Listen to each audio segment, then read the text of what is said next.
Without further ado, I'm Denise Malavides from the Bridgman Public Library, and Mary Spencer has been a culinary instructor for over 20 years. Her professional cooking career began when she donated charitable auction dinners and cooking classes to the downtown Detroit YMCA and the Northville Parks and Recreation. These dinners were a tremendous success and encouraged Mary to become a professional culinary instructor. By way of background, Mary learned to cook from attending some 200 cooking seminars from acclaimed chefs including Jacques Pepin, Milos Chikla, and Nicholas Mizuri.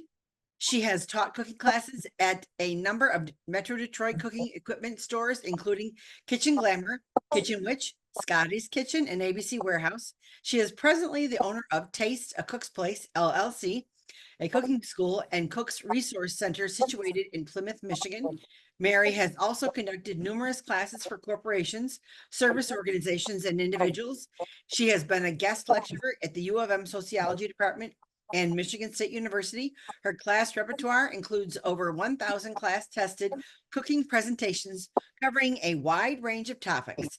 Her personal library holds over 5,500 cookbooks. Welcome, Mary. Thank you. Thank you, Denise. Well, thank you, everybody. Thank you. I hope I know it's a nice sunny day today, but not as hot, but you know, you can these dishes that we're going to make today are something that you can make way ahead of time and enjoy without being out in the heat. So, and we're going to take advantage of some wonderful summer produce. So when I think about summer, I'm thinking about tomatoes and corn and zucchini. Oh my God, zucchini! It's coming out of everybody's ears, I bet at this point. So those are the things that I kind of think about, and whenever I can incorporate those things into dishes, I'm real happy. So we're going to do two things today. We're going to do some farmers market enchiladas. So basically enchiladas without meat, but you could add meat if you wanted to, and we'll talk about that as well, a variation on it. And then we're also going to do a super crunchy Thai noodle salad.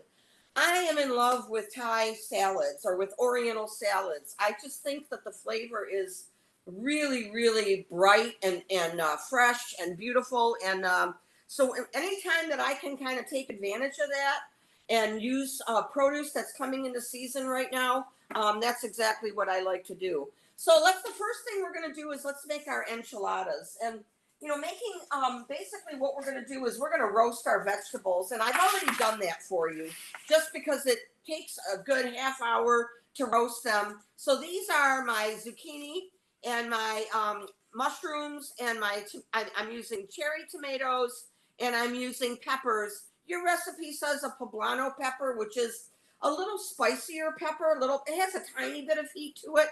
I went to 3 stores and I couldn't find poblanos, so I settled on nice multicolored bell peppers. And it just for me, I like the way it looks. I can add heat by adding maybe a jalapeno to this if I wanted to, and if I can't find a poblano, that works real well. So what I basically did was I just cut the zucchini into half moon shapes. Did not peel them or anything. Threw them in a bowl, and I tossed them with some olive oil, with some either vegetable oil or olive oil. I use vegetable oil, and salt and pepper and cumin, a good shake of cumin. And then I spread it out on a sheet pan just like this, covered with foil, because the last thing I want to do in the summer is scrub sheet pans. So I roast it on a sheet pan. So I do the zucchini on one separate pan because sometimes it takes a little bit longer than some of the other more tender vegetables. And then on the second sheet pan first in a bowl, I just take cherry tomatoes. And right now, I know you can get really nice Michigan tomatoes. So if you got some Romas, just chop them up into pieces. Cherry tomatoes still, for me, have a real nice sweetness to them. So I cut them in half, put them in my bowl. I take some mushrooms, slice them up, throw them in my bowl. And then my peppers. And like I said, I couldn't find the poblanos, but if you've got some red bell peppers, green, whatever you got. And then I chop them up, and I chop them into a little bit of a bigger dice. So we've got some bigger pieces, like, this is my yellow pepper. I mean, this is not small. This is a little bit of a bigger dice. So I toss them in the bowl with oil, and you want to put a good amount of oil in. So maybe even like for like a small bowl, if I put all my veggies in this bowl, I would put at least a little less than a quarter cup of oil to toss them with, because you want, when you're roasting your vegetables, you want them to stay moist, and they're going to stay moist if you put enough oil on them. Okay. So basically that salt, pepper, cumin, then in a 400-degree oven, I put both sheet pans in there, and then about half an hour at least, when I can take a knife and I can poke them with a knife, they're good to go. Okay, real easy to do. So I am going to start with this first. I have my and you don't even have to wait till the veggies cool. This is your filling for your enchiladas. So if I wanted to, I could just make them, with hot filling. I've done that before. So, and I did that earlier. So basically now I'm just gonna put all of my veggies in this bowl, and it works beautifully. Hey, if you're doing something on Sunday, if you're grilling hamburgers or you're grilling a steak, take all your veggies and put them on your grill and grill them instead of roasting them. That way you have them. Monday you can take them and you can make your filling for your enchiladas and you're good to go. I mean, it's literally, after you make your filling, there's really not much to it. I have some corn tortillas here, and these are kind of smaller tortillas, maybe 6-inch. I'm going to put them in a microwave. I've covered them with plastic wrap, and we're going to set them for about a minute in the microwave. Corn tortillas, if you don't get them warm or get them a little softened before you use them, what happens is they will start to crack on you and crumble. And I mean, I love corn tortillas, but they can be a real pain to work with when that happens. So I tend to put, warm them up either in the microwave is an easy way. When you're roasting your vegetables, you can wrap them in foil, toss them in your oven, and that'll heat them up. So you got a couple options on how to go that way. Okay. I have some queso fresco here. Queso fresco is a crumbly Mexican cheese. Kind of tastes like feta without the saltiness. I love it for something like this. It just has a lot of flavor. And you guys can get all these cheeses now. Before, I used to have to run down to the Mexican area of town and go to the Mexican market because they really didn't have these things, where I was shopping.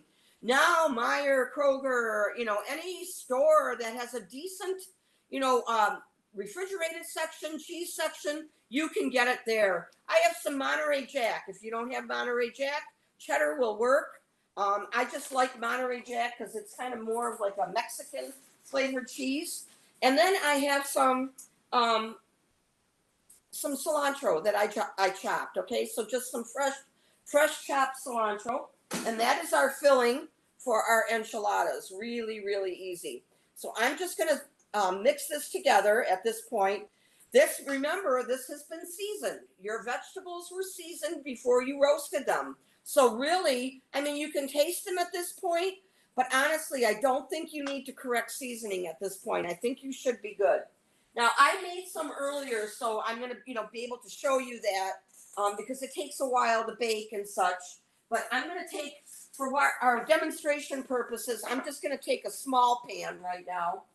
And I'm going to use store-bought enchilada sauce, because enchilada sauce is essentially like a tomato-based sauce that can take you a little while to prepare. So, and it has chili peppers in it. And, this is again something you can buy in the grocery store, in the Mexican section. And there's different kinds of enchilada sauces. This one is one that I just bought for the first time. It's Old El Paso. And to be honest with you, I really, really like it. I've bought some Mexican brands before that sometimes I thought it had a kind of a funny, tinny taste to it. This one is a really, really nice one. If you don't want to use a red sauce, you can use a salsa verde, which is basically a green enchilada sauce made with tomatillos. And they sell that in a jar or in a can. So you can go either way. It doesn't matter which way you go. I just happen to get the red. I like the green as well, but we're going to use the red. So I'm going to start by pouring some of this sauce on the bottom of my pan, okay? And that will kind of help to keep my tortillas moist as I make them. So we're gonna move this. I'm gonna grab my tortillas because now they're warm and they should be a little softer, okay? So we're gonna grab these. I love corn tortillas and I really, really like flour tortillas. The problem with using flour tortillas when you're making enchiladas is that they have a tendency to get gummy and disintegrate. Once you add sauce to them, they start to kind of like disintegrate and kind of get like I don't know how to describe it, but they're like gummy and it's not a good texture. So I typically when I'm making enchiladas, I really like to use the corn. So I'm just going to take some of this filling. We're going to put this right on top. And I'm just going to roll my tortilla just like this. This one cracked a little bit, but that's okay. If they don't come together, don't panic. You want a good deal of filling in this. I mean, you don't want just a tortilla with a little bit of filling. You want a good deal of filling. So what I do is I take them and then I put them right in my pan with the seam side down, okay? So we're gonna take the rest of our tortillas and we're gonna start building this. I just lost my spoon, so I have to use another one. Sorry, guys. I don't know if you guys have noticed, those of you who have tuned in before, but I'm in a new kitchen. So it's kind of a matter of just getting used to things here. So hopefully, maybe by the next one that we do, I'll be a little more used to it and won't be so looking for things. I feel like I'm looking for things all the time. So hopefully that feeling will go away. But I'm going to keep making these. And by the way, if you don't have the ingredients that I have, if you don't have mushrooms, you don't have to put mushrooms in. You can put in, if you have a head of cauliflower, throw a head of cauliflower to roast. If you've got some broccoli, throw some broccoli in there. Honestly, guys, it does not have to be what your recipe says. Whatever vegetables you want to throw in here, feel free to go for it. This is kind of a dish that you kind of make up. You can make it up as you go along. Enchiladas, just as long as you have, a good tasting filling, it should be a good dish in the end, okay? And, all those things, cauliflower, broccoli, whatever it is you're going to be using, you just want to make sure that you roast it, okay?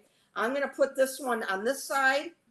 We're going to just go ahead and even in this small pan, I can make about, I think I can make about 6, maybe even more. We'll see. I can squeeze one in on the side. All right, but I love the cotija cheese because or queso fresco because it's a little bit more, it's a fresher tasting cheese. I'm just gonna kind of shove this one in so you guys can kind of see where I'm going with this, okay? They're packed in there really tight, even though they may not come together on the bottom. I'm not worried about that, okay? I'm just more worried that they're going to sit in my pan nicely, all right? So we'll move these down. I can get one more in here, I think. So we'll make one more. All right, and then we'll put this aside. Really, really simple to do. I think, to be honest with you, I think enchiladas are one of those things that is just a kind of a really easy dish to make. Not a lot of pre-planning, not a lot of work. And a lot of times, say you're making dinner, you use a half of a head of cauliflower, roast the other half to throw with, your enchiladas. Or if you want to put meat in these, you could put ground beef, season it with a little bit of like a Mexican seasoning, add it to your veggies. You can do chicken, even rotisserie chicken would be delicious. So if you wanted to, you could put in refried beans. Refried beans are good. You could put in black beans, like from a can. Drain them, rinse them, drain them up so that they're not real wet, and then you're good to go. So really, really nice. Very versatile ideas. So again, my enchilada sauce, I'm going to pour that right on top. I want to get this pretty covered with the sauce. Okay, and then this is all going to go into a 400-degree oven. I like to put a lot of sauce because I like the sauce. I don't know how many of you guys remember many years ago when Taco Bell first came on the scene. And this is going to sound really weird, but this is the first time that I ever had a taco or an enchilada. Growing up Polish, I was just telling Denise, I just ate Polish food growing up. But when I was in my early or late teens, Taco Bell sprouted up on the scene, and I had my first taco. And then they had that weird little thing called an enchilada. So I don't know if you guys had ever seen that, but it was like an enchilada in a dish with a lot of sauce. And I love that. I had never had anything like that. So for me, I really like that. And now they took that off the menu. It was one of my favorite things just because it was so different. So, it's kind of what you're not used to sometimes. I have some Monterey Jack left. So I'm going to just sprinkle this on top. We're just going to dump that on, and I'm going to just push that around. And then I also have some of that wonderful queso fresco cheese. So when you buy queso fresco, it's going to look like block of feta. Okay, it's going to look like a big block of feta cheese, and then you're going to crumble it. So I'm just going to take it and kind of crumble it right on top. And I really like it. I just think it's got a really kind of a nice milky flavor. Not a feta type of flavor. It's got so imagine feta without the saltiness, and that's kind of how I think of queso fresco. I just really like it. So this is going to go in my 400-degree oven for probably about I would say about maybe 30 minutes, 20 minutes to 30 minutes. I think your recipe says 20. But you want this to be bubbling. You want the cheese to be nice and melted. So that's kind of where you want to be. Denise, you had a question? Yeah, Sylvia asks, do you recommend making the corn tortillas? Like making them yourself? If you have the energy and you have the know-how, absolutely. You got to get some masa, and you got to make the. To be honest with you, a long time ago, I used to make my own corn tortillas, and nothing like fresh corn tortillas because you get that really fresh, corny taste. And they're even better because they don't crack as much. These are dried up. These are not dried, but they've been in a package, made a long time ago. So they're not the absolute freshest. What I like to do in lieu of being able to make your own, I go down to the Mexican area, and they have the tortilla factories there, and they get the tortillas fresh in the morning. So for me, that's what I love to do. And I just buy my tortillas, bring them home, make my tacos or make my enchiladas or burritos or what, because it just smells of fresh corn. And there's nothing better than that. So I say all the more power to you. Absolutely. It's a good thing. When you put this in the oven, the lid is going to stay off, no lid, when you put this in the oven, because you want that cheese to melt, okay, and get nice and brown. Okay, so I'll show you what those look like a little bit later. I'm going to go ahead and start working on our salad that we're going to do, and our little Thai crunchy salad. First thing that I did when I made this salad, now one of the things, guys, I've noticed with this floor that we have in this kitchen is my chair keeps sliding back. So you're going to keep seeing me I have to figure something out on them. I keep adjusting it, but it's very frustrating. So I am going to start with my noodles, okay? And I did these earlier. These are Thai rice noodles, or just rice noodles. If you have a decent grocery store with a Asian section in it, you are going to be able to find these. And this is what these noodles look like when they're dried. They're basically real stiff, so they almost look like plastic.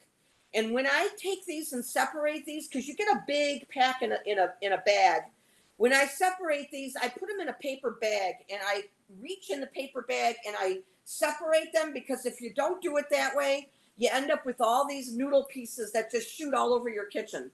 So I'm using really thin noodles for this. You can use You can use thicker ones if you'd like for your salad. I kind of like the thin ones because they kind of blend in with the salad really well. These, what you would do is just get a pot of water boiled, and then once the water comes to a boil, plop these in the water. I'd say about 5 to 6 minutes, not very long, and then just drain them and rinse them in cold water, and you're good to go on this, okay? What I also do with these noodles, and maybe someday we'll do this, maybe we'll figure a topic out or something, we can do this. I deep fry these, and they puff up like Rice Krispies, and I toss this with a kind of an Asian sauce, and I eat them kind of as a salad or a snack, or they're just delicious, really, really good. So, you can use these, probably one bag will last you, for 2 salads. And then I just put them in a plastic bag and, put them away for the next time. But, I love these. There's different brands, so it isn't even worth it for me to show you what the brand is. They're basically called rice stick noodles, but, every store is going to carry a different brand of them. But just make sure that they are rice noodles and not mung bean noodles, because there's also mung bean noodles which are the same color and they look the same, but they're not the same. They're, you want to get the rice ones, okay? But, it's easy to find. So the next thing I want to do is I am going to start making my salad with, I'm going to start with some Napa cabbage. And this is a small head of Napa cabbage. Typically when you buy this, you're going to get a rubber band that goes around it. And then I rinse this, and then I just kind of shake it off to kind of dry it. I take off these outside leaves because to me, they're kind of wilted, you know what I mean? And I think they've seen better days. So I just kind of put these aside. And then to cut this, super simple way to do this. In my bowl here, I have a really big mixing bowl that we're going to use to mix our salad. And I took some purple cabbage or red cabbage, whatever you want to call it, and I just kind of sliced it on a mandolin so that it is really super thin. Okay, you can kind of see really, really like almost like thin like hair, and I want that to be super thin. If you don't want to do that, go to the grocery store. Sometimes you can buy a package of already pre-shredded red cabbage, and guys, I am the first one to tell you to save yourself some time and buy some of those things that are pre-packaged and pre-graded if you can do it. So I'm not against that whatsoever, as long as it's fresh and as long as it's good. So I am going to put this aside for 1 second. To do my Napa cabbage, I just take my knife and I just start slicing from the end. Okay, and I like that green. So I don't mind having that green part. So I'm going to just kind of like really scrunch this together so that I can cut this really easily. And I think I'm going to cut this whole thing. Now, as you get down to the bottom, you see that this gets really, really light pale yellow, and you get the crunchy rib parts, but they're not hard and crunchy like a green cabbage. You can certainly bite through this, and to be honest, a lot of times I will make a salad out of as coleslaw out of Napa cabbage, because I just like the fact that it is a little bit more tender than like even a green cabbage is. So but that part there, I just kind of put it aside because it's the core, and I don't want to use that. So we're just gonna plop this into my bowl, okay? So I've got my lettuce. My Napa cabbage. I have my purple cabbage mixed in here. I'm going to add to this some carrots, and here's where I was telling you about saving a little bit of time. And buy your carrots already shredded, okay, which is really, really easy to do. So I'm just going to use probably like a half a bag. You want to make them like shoestrings, so either shredded or grated carrots. If you don't want to buy it pre-shredded, just grate a carrot. Take a carrot and on a box grater, just grate the carrot, and you're going to have the same result. Okay, so it's not a big deal. And then I'm going to take here some peppers, and I like to have the different colored peppers. Just like I couldn't find the poblanos, I could not find any red peppers. I went to 3 stores and no red peppers. So I have yellow pepper and orange pepper. Okay, I just like the look of the colors. I think, this salad is something you're going to eat with your eyes, not just with your taste buds. But if you had a red pepper in there, I think it would really make it look nice. I'm going to then take some cucumber, and I have just a regular cucumber. And I always seed my cucumbers when I'm making a salad. And I don't know if I've talked to you guys about this before or not. I always peel the cucumber. And then after I peel them, I just take them and I take a spoon and I pull the seeds right out, just like this. If you have ever found that your salads get watery as they sit, it could be because you left your seeds in your cucumber. It sounds silly, but a cucumber is really, really watery, and if you left the seeds in it, they will transfer themselves to your dressing, and then it will make everything really super watery. Then I will just take this and I will cut this into like half moon shapes, and then add this to my salad. I like this because it's like a one bite thing. There are some salads where I slice the cucumber into slices. Those are kind of like a European salad that I make. This is more of an Asian kind of salad, so I kind of keep it simple here. So we're going to add this to our bowl. Okay, all of our cucumbers, real easy. And then I am going to add to this some green onion. So I've got some green onion that I just sliced into thin slices. And then I'm going to put in here, what else? I was going to put radishes. I absolutely love radishes. But my son-in-law, who lives with me, absolutely hates them. I think it's the one thing food-wise that he despises. So I couldn't add radishes because he won't eat it. So I want him to eat the salad, guys. So I couldn't put radishes, but if you're going to do that, red radishes would be great. A daikon, which is a Japanese radish, that white radish would be really nice with this too. Depends on what you're looking for or what you can find in the store these days, guys. That's essentially what it amounts to. And then now I have my noodles. Okay, so that we've got our noodles that we've drained and rinsed, and these are, I'm just going to kind of pull them apart a little bit. These are nice and tender. They've been sitting here for about an hour, so I just want to make sure that I get them pulled apart. But this will go in. So it makes your salad just a little more substantial by adding the noodles. If you don't want to add the noodles, you don't have to. Just use use the vegetables that I talked about. That will work as well. So it doesn't have to be the noodles, okay, guys? So now let's make our dressing for this salad. Real simple. I have a little blender here. Okay, we're going to use our little blender. And I'm going to start with some peanut butter. And peanut butter is a very Thai ingredient. You see that a lot in Thai cooking. And I'm just using creamy, but you can use whatever you have at home. Don't run out and buy something, don't buy creamy if you're a fan of chunky, because you can, by the time you put it in the blender, it will get creamy. Okay, so don't worry about it. All right, so we're putting our peanut butter in here. I'm going to add to this, I'm kind of looking to make sure I have all my ingredients. I'm going to have some coconut milk. And this is just a can of coconut milk. This is my favorite brand. So if you guys have an Asian market around you, I really like this one because it's got a real fresh coconut flavor. It doesn't, it separates somewhat, but not. Sometimes you'll find when you open a can of coconut milk, the top part of it will be congealed and the bottom part will be just liquid. And then you got to stir it or shake it. This typically doesn't happen with this coconut milk. So this is a Thai brand. And the name of it, I don't know how to pronounce it, but it's CHAOKOH. Okay. So, but you can get coconut milk pretty much anywhere these days, guys. It's, it's not a hard thing to find.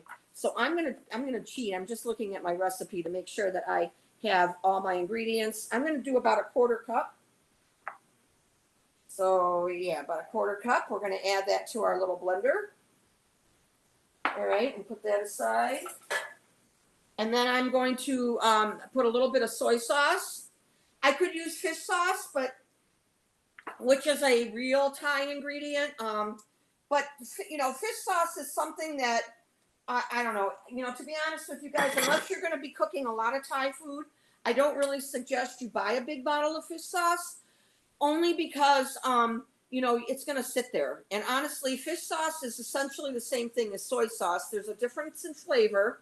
Fish sauce is made from fish, literally fish like anchovies that have been sitting in a vat, salted, and then all that liquid comes out, and then you end up with fish sauce. Now, many years ago, I bought my first bottle of fish sauce, and I thought to myself, oh man, opened it up, smelled it, and I thought, that cannot go in my food. It was so strong. But the funny thing about fish sauce is that once you add it to your food and you cook with it, add it to a dressing or whatever, that really strong taste goes away. So it's not like it stays kind of predominant in your food. So I do use fish sauce. It's not something that you need to refrigerate. By the way, you do not need to refrigerate soy sauce because it's essentially salt. And salt is not something, I mean, it's a preservative. So you don't need to refrigerate it. Same thing with fish sauce. You don't need to refrigerate either one of those. I'm going to add my soy sauce to this, a couple tablespoons. All right. And then we're going to add some rice vinegar. And I love rice vinegar. Rice vinegar is a milder kind of a vinegar. It's got a very mild flavor. If you're somebody who doesn't like the kind of the real acidic wine vinegars, try a bottle of rice vinegar. It changed my life. I love it. I use it for a lot of things. The only thing is, make sure that when you buy it, that you're just buying rice vinegar. There's also a product out there called Mirin that sometimes it will just say sweetened rice vinegar. And what that's used for is when you make sushi rice. So they add it to, it's got sugar added and such. So you don't want that because it's going to be sweet. I just want, rice vinegar. I want a vinegar that's going to have tartness to it. Okay. So we're going to add our rice vinegar to this. But I really like it. It's one of my top vinegars that I like to use for things. I have some garlic, and this is just a clove of garlic. And honestly, guys, I think I've talked to you before about chopping your own garlic. I am not a fan of buying garlic in a jar that's been pre-chopped, because when you think about it, okay, that garlic sitting in that jar probably has been sitting in that jar for a good 2 to 3 weeks. By the time it ships to the store and it sits on the store shelf and then you use it, it's going to get so strong that you really don't even identify it as garlic anymore.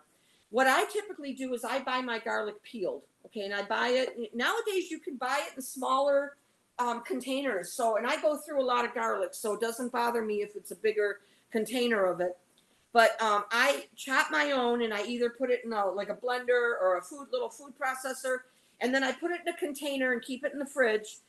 If this garlic is not used within the next 3 days, I toss it because it will start to get super, super strong like that jarred garlic. And I just cannot, I really don't like that. So that's not one of those things that, is tops on my list. So I've added my garlic. And then what I have here is just some fresh ginger. So let's talk about ginger for a second. And I love fresh ginger. This is not cooking Thai food or cooking Asian food is not when you would use bottled dried ginger.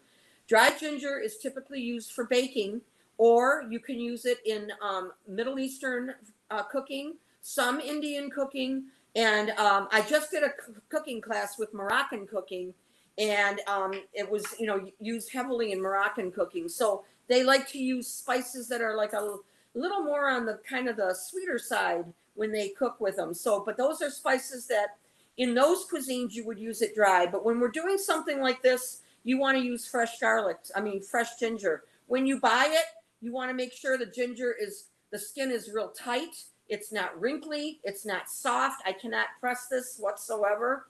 And when I cut it, I can smell it. I mean, ginger is one of the most aromatic smells. So basically, when I'm going to go ahead and use ginger for something, I will take the back of my knife or the front, whatever, and I will just scrape the peel off just like this. Okay, it comes right off. You can use a spoon if you don't want to use a knife. It works with a spoon. If the ginger is super, super fresh, I don't even peel it. I just use it the way it is because I think it, has the peel just kind of disintegrates and goes away. So I don't mind using the peel. So I have my ginger here that I peeled earlier, and because this is a little blender, I don't have to cut this up or grate it. I can just add it to my blender like this and pray that it blends.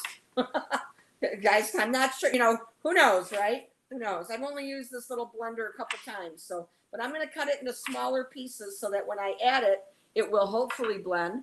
And then I'm going to add what's called sweet chili sauce. And this is something that everybody should have in their pantry. You can buy this at Meijer. You can buy this anywhere, in any grocery store, in the Asian section.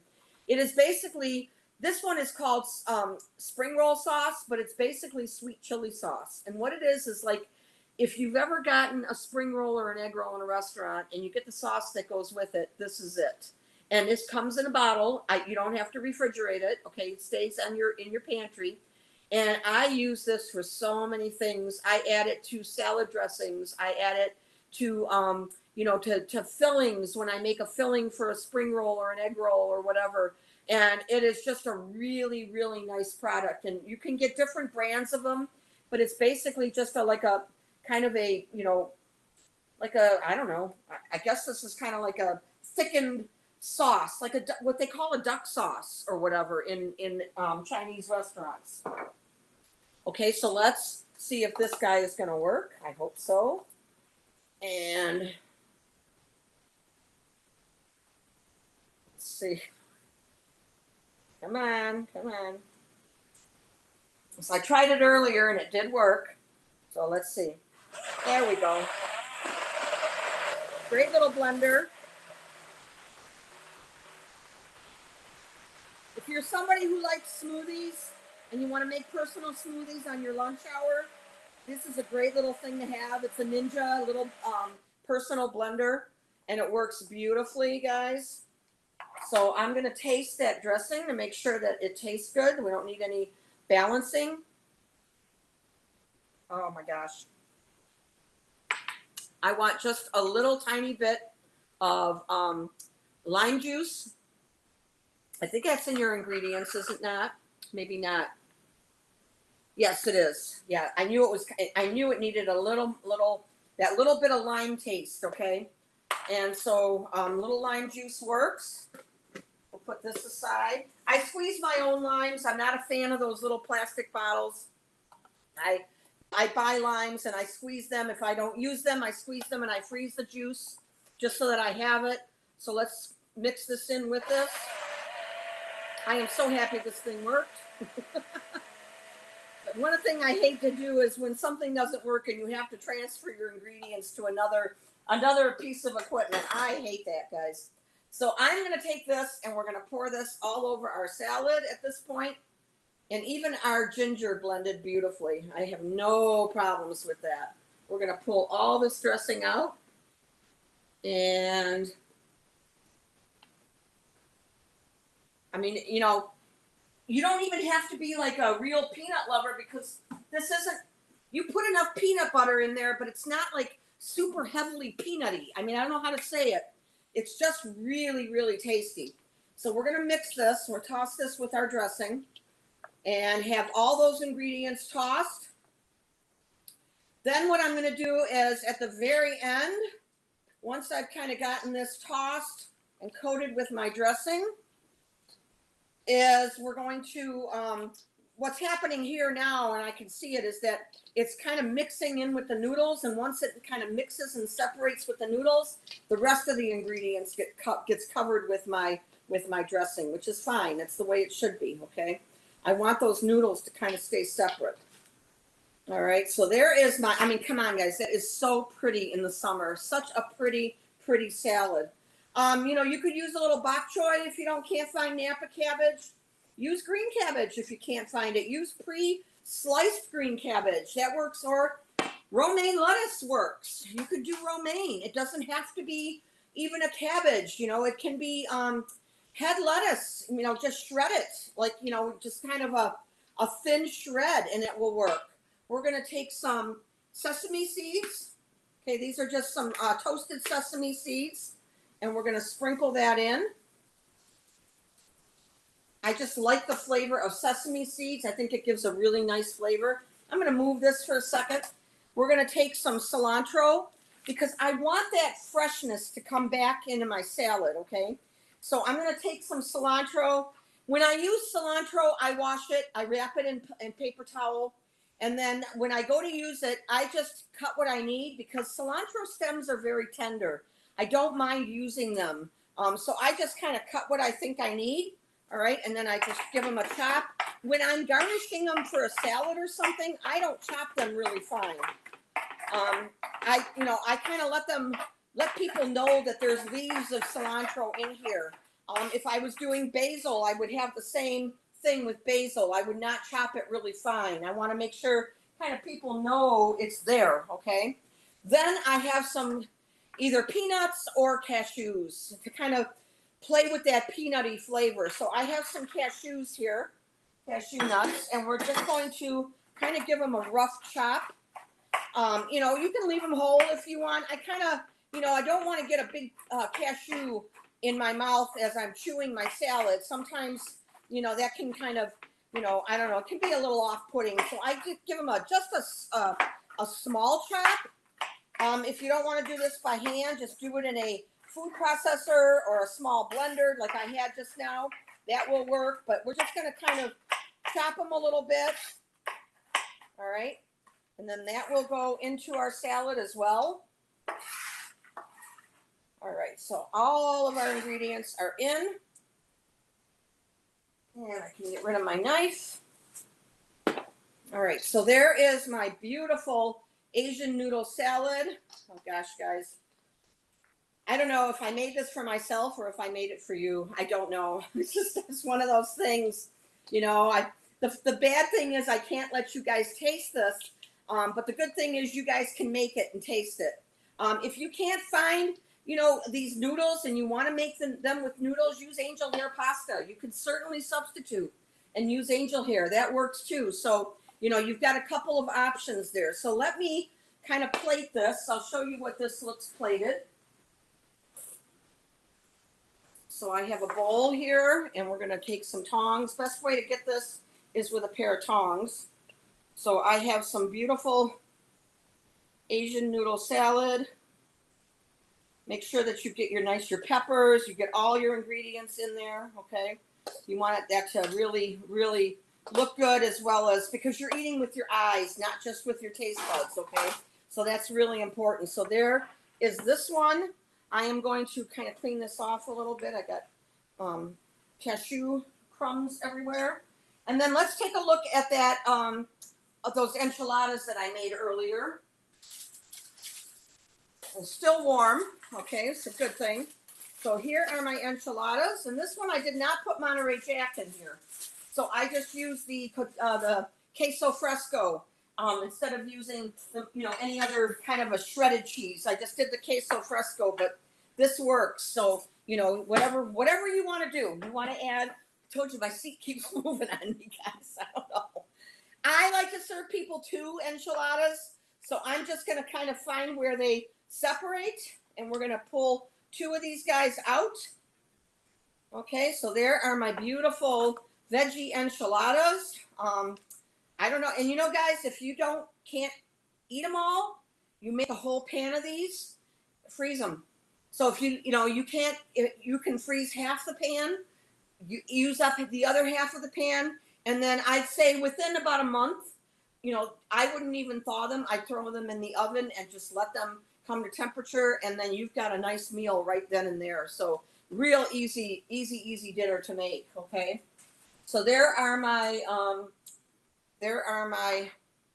enchiladas, and here is my salad. Okay, so 2 really super easy meals that you guys can create using the fresh produce that we have in the market now.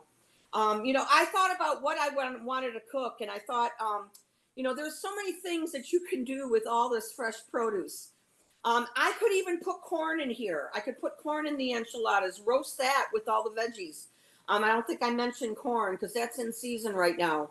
But to be honest, I just thought something really, really super, super simple, super easy, but really, really super flavorful. So that's my thought process on it. So are there any questions, guys, before, we we finish up here. You guys can go ahead and unmute yourself if you have a question.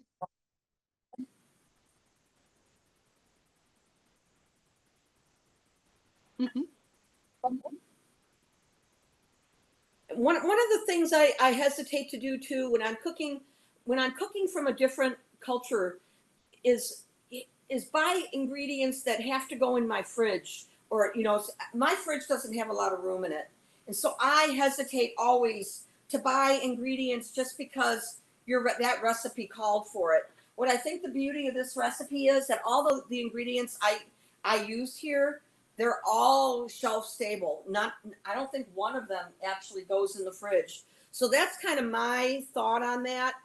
I just don't like to buy things where now I have a whole, one of the shelves in my door is full of these Asian ingredients that I may never use again. But again, like some of this stuff is shelf stable, so don't worry about refrigerating it. It's not necessary. Mhm.